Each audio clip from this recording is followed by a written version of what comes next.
let's take a look at Vols most likely to win the postseason awards. You had a list of 5. Let's go through those. Brew McCoy winning a postseason award. Now, coming off an injury, he's not going to get preseason hype. How much does that hurt him? I think that hurts him a lot. The other thing that hurts him is that with the way Tennessee is defended, you don't really know exactly how many chances he's going to get. Going into 2022, we thought Cedric Tillman was the star receiver. He got hurt. Brew became a solid go-to player to replace him. But what happened was they rolled coverage so much that cleared the field for Jalen Hyatt to do what Jalen Hyatt did. I think, Dave, you and I both agree that Brew McCoy is the reason Jalen Hyatt won the Biletnikoff in 2022. I agree. And yeah, that's the big thing with Brew. But still, because of what happened in 2022 and last year with Squirrel White, I think Brew McCoy could get a lot more looks this year. I agree with that. Now, then you have Squirrel White. Could he be up for postseason awards? Yes. For the reason that Jalen Hyatt was 2 years ago. If teams roll coverage for Brew, and you talk about dictating coverage all the time, if they roll coverage for Brew towards Brew, Squirrel White is a heck of a receiver. He actually plays physically like a wideout. And this is where Dave, he's got that straight line speed, but I'm going to throw this name out. I'm going to throw 2 names out. He also has like the Peerless Price Cedric Wilson mentality where, both of those receivers were what, 5'11"? Yes. But they played like 6'3" wideouts, didn't they? They did. Squirrel White has that in him too, if you look at the way he plays. And if they roll coverage to Brew, you could see Squirrel White make tons of plays this year. Agree with that. I don't know that he's going to be able to win an award, though, because Tennessee is going to be good with Brazel and Tennessee's going to be good with Brew McCoy. I think they're going to spread the wealth a little bit. Cooper Mays, depends on what you consider an award. He will receive the honor, I believe, at the end of the year of being the at the very least, all SEC center, could push for All-American, could win a number of awards. If this offensive line stays healthy, they could theoretically win. I believe it's the Joe Moore Award for best offensive line, but that's a big if, Caleb. Yeah, the thing with Cooper is I think Cooper is a very strong candidate. Dave, I think he should be the favorite to be the Remington winner this year.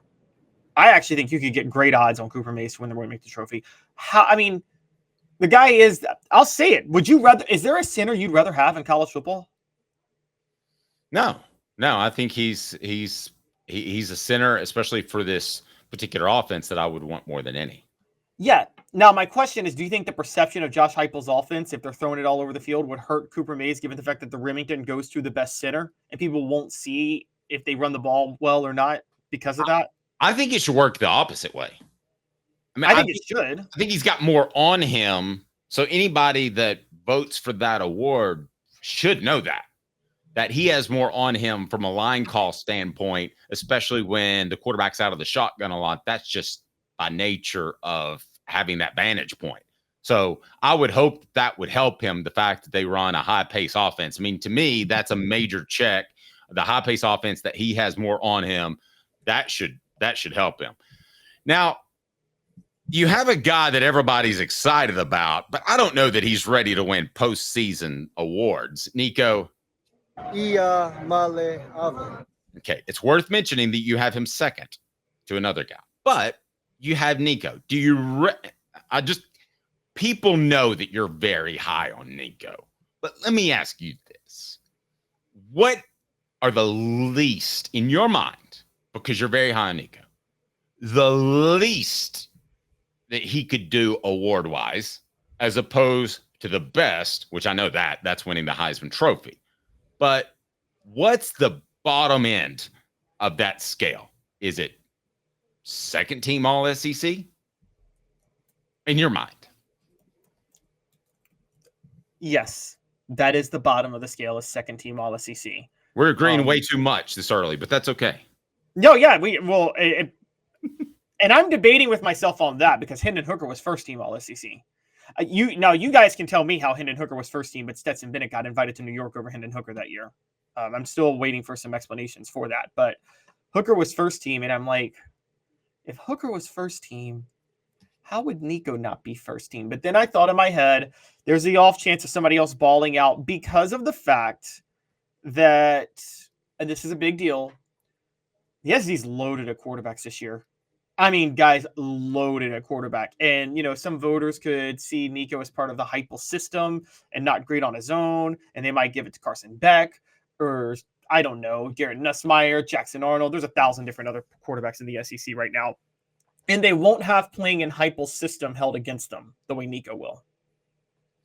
Okay, the guy that does have the preseason hype and a lot of it, and he's got even more that we're going to get to, is brought to you by Asia Cafe. Asia Cafe has the 6-to-1 Brazilian cocoa energy boosted pre-mix instant white coffee, the golden label coffee bag. It is fantastic with the Lim Dynasty pictured right there on the side. It is unbelievable. Lim Dynasty Asia Cafe is right there on Callahan. Great food. They've got the coffee you can purchase in the bags, but they also have just incredible food. Treat yourself to authentic Asian cuisine, handcrafted from guarded family recipes. 5 locations to choose from: asiacafe.org, asiacafe.org, or right down below. James Pierce has all the preseason pub he needs. Yeah, James Pierce is in line to win everything. And guys, it's not just his talent. We're going to get to why some people think he's the most talented player in college football this year. But he's the most talented player in college football this year, playing at a position designed to thrive in this for the team he's playing for. So it's one thing if you're the most talented edge rusher in the country and you're playing for Georgia or Alabama or somebody like that. It's another if you're playing for Tennessee, where literally the whole scheme is designed to unleash edge rushers to allow them to get a lot of sacks. Hence why Byron Young became an NFL draft pick. Why Tyler Barron, whatever you think of him, was able to command a ton of money on the open market this year in the transfer portal. James Pierce is literally destined to absolutely thrive. It is, Dave, it's like being the best right guard in the country and going to play for Tennessee in 1998. Because of the offensive line tie with Philip Fulmer. Yes. Full. Look at the guys Fulmer turned into draft picks from that time. Interior linemen. You just brought up Scott Wells.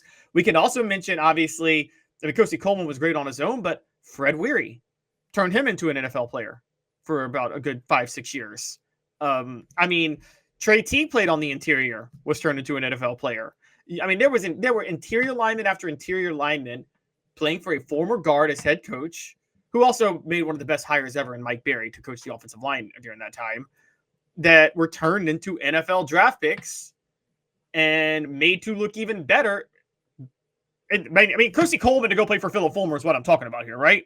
Yes. Kosi Coleman is a rare talent on his own, and he's going to play for Philip Fulmer. Absolutely. Who is Tennessee's best ball not named Nico or James? So far, Cooper Mays is running away with that with 53% of the vote. Brew McCoy, 28% of the vote. And then there's, do we have enough? We've got other as well. We've got to get Dylan Sampson in there, right?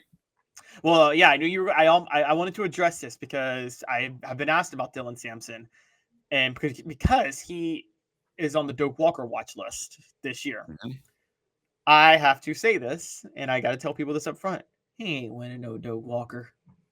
And the reason he won't is he's not going to get enough touches. No, I agree with that. And the other thing that the Doak Walker shouldn't be, but it is slanted against, is all-purpose backs that catch passes out of back. The Doak Walker Award, doesn't it make you feel like the big 235-pound tailback who carries it between the tackles? That's Doak Walker, right? Yes, exactly. So he doesn't fit the mold. He could have a bigger impact for Tennessee than another running back. But if that running back's a between the tackle guy and he gains 1,800 yards, he's going to win it, right? Oh, totally. Exactly. Like Luke Staley, how he won it over Travis Stevens in 2001. That's a great example. Oh, yeah. Now, are you telling me any coach in the country wouldn't have rather had Travis? Well, I don't want to go that far, but that is a great example. Yeah, Travis Stevens was a better player. Neither one of them were great NFL prospects, but Stevens was better than Luke Staley. Hey, Now, you've got me sidetracked for a second. okay. Travis Stevens had size issues. You've told me Dylan Sampson can't be a featured back. He had size issues. They found ways to make it work. Travis Stevens ran behind one of the best offensive lines in history, and at a time when Tennessee was still using a blocking fullback. Do you remember how many holes Will Bartholomew created during that time? Yes, but I want to say this. Injuries aside, this could be a really, really, really good offensive line. I'm not going to say as good as that group. But they don't use the extra fullback. Also, you're forgetting this. Everybody forgets this. They had two primary blocking tight ends and Jason Witten. And actually, Jason Witten wasn't even their starter that year. John Finlayson was, and he was just a glorified left tackle playing tight end. Maybe a glorified left guard.